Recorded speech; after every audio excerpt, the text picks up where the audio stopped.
शत्रुदेव की जय। संगति के प्रभाव से व्यक्ति में शुभ या अशुभ संस्कार आते हैं।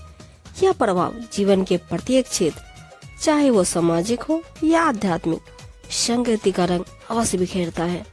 संगति के प्रभाव की छाप अमिट होती है। व्यक्ति जैसी संगति में रहता है, उसके व्यक्तित्व पर उसकी वैसी ही छाप पड़ जाती है। यदि वह कुसंगति में रहता है तो इसके दुष्प्रभाव से वह बुरा मनुष्य बन जाता है। बुरी संगति में रहते हुए वह पथभ्रष्ट होकर सन्मार्ग से कुमार्ग पर चलने लगता है। इसके विपरीत सत्संगी का सदैव अच्छा ही प्रभाव पड़ता। कबीर साहिब जी संगति के महत्व को समझाते हुए कहते हैं, कबीर कुसंग न कीजिए, पाथर जल न तिराए, कदली से भुजंग मुख, एक बूंद तिर भाए। कबीर जी कहते हैं, कभी भी कुसंगति नहीं करनी चाहिए। जिस प्रकार पत्थर पर बैठकर नदी पार नहीं कर सकते, वैसे ही कुसंगति से भला नहीं हो सकता। स्वाति नक्षत्र की बूंद केले पे पड़ने से, कपूर सीपी में पड़ने से मोती, और सर्प के मुख में पड़ने से विष हो जाती है। अर्थात संगति के अनुसार बूंद परिवर्तित हो जाती है। कबीर गुरु के देश में पसी जाने जो कोई, कागाते हंसा बने जाति वरण खुल खोए। कबीर जी कहते हैं कि जो शत्रु के देश में बसता है, उनके सदुपदेश एवं ज्ञान प्रवचन के अनुसार रहता है, उस अनुभव को वह नहीं जानता। वह कौवे से हंस बन जाता है और उसकी जाति वर्ण कुल सब खो जाती है। अर्थात वह दुर्गुणों से मुक्ति पाकर सद्गुण संपन्न हो जाता है। गरिए पर्वत शिखर ते, पड़िए धरनी मरझार, मूर्ख मित्र न कीजिए, बूढ़ो काली धार।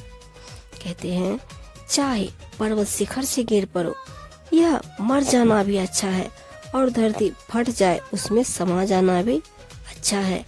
चाहे अंधकूप में डूब मरो, परंतु मूर्ख की मित्रता कभी मत करो। उसकी मित्रता अच्छी नहीं है, वह मझधार में ही ले डूबेगा।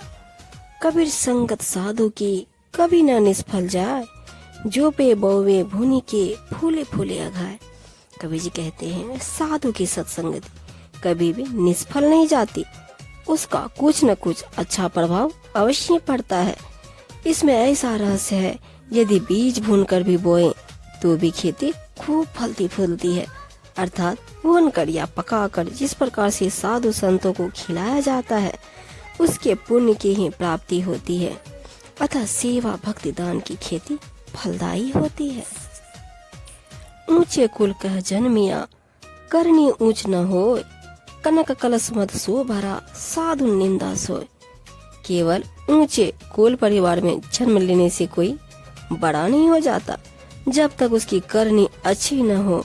यदि सोने का कलश मदिरा से भरा हो तो वह साधु संतों की दृष्टि में निंदनीय ही रहेगा। अतः हर किसी में सद्गुणों का ही महत्व है। जीवन जोबन राजमद, अभी चल रहे न कोई, जो दिन जाए सत्संग में जीवन का फल सोए। यह जीवन व यौवन और राज का गौरव कोई भी स्थिर नहीं है, यह कुछ ही समय तक है, फिर इन्हें चले जाना है। अतः इन्हें मोह नहीं करना चाहिए। जो दिन सत्संग में व्यतीत हो, सचमुच वही जीवन सच्चा व सुखी दिन होता है। अतः सत्संगति ही सत स्थिर और आनंद की खान है। कबीर संगत साधु की नित प्रति कीजिए जाए, दुर्मति दूर बहावशी ऐसी सुनती बताए। कबीर जी कहते हैं कि नित प्रति साधु संतों की सत्संगति में जाना चाहिए, जिसका विलक्षण प्रभाव जीवन पर पड़ता है। इससे दुर्गति दूर हो जाती है और संत महात्मा सद्बुद्धि देते हैं। अर्थात जो भी अनुचित व अशुद्ध कर्म अज्ञान अवस्था में जीव के द्वारा होते हैं, वे सब उनके सदुपदेश से ठीक हो जाते हैं। कबीर संगत साधु की जो की भूसी खाए, खीर खंड भोजन मिले, शाकट संग न जाए। कबीर जी कहते हैं, साधुओं की संगत में जाने पर यदि अच्छा भोजन न मिले, मात्र जौ की भूसी ही मिले, तो उसे प्रेम पूर्वक ग्रहण कर लेना चाहिए। परंतु यदि निगुरे के संग जाने से खीर खांड स्वादिष्ट मिष्ठान आदि का भोजन भी मिले, तो भी उसके संग न जाना, क्योंकि कुसंगति का प्रभाव आपके ऊपर ही पड़ेगा। एक घड़ी आधी में पुनियाद, कबीर संगत साधु की कटे कोटि अपराध।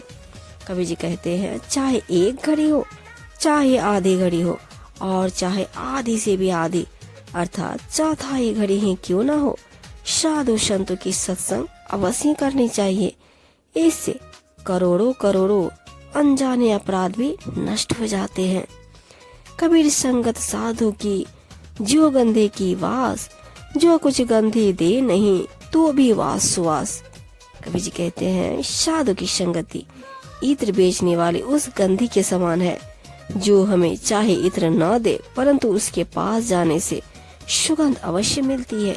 इसी प्रकार साधु की संगति में जाने से चाहे वे कुछ न बोले, कुछ खाने को न दे, तो भी उनकी सत्संगति के वातावरण का लाभ अवश्य होता है।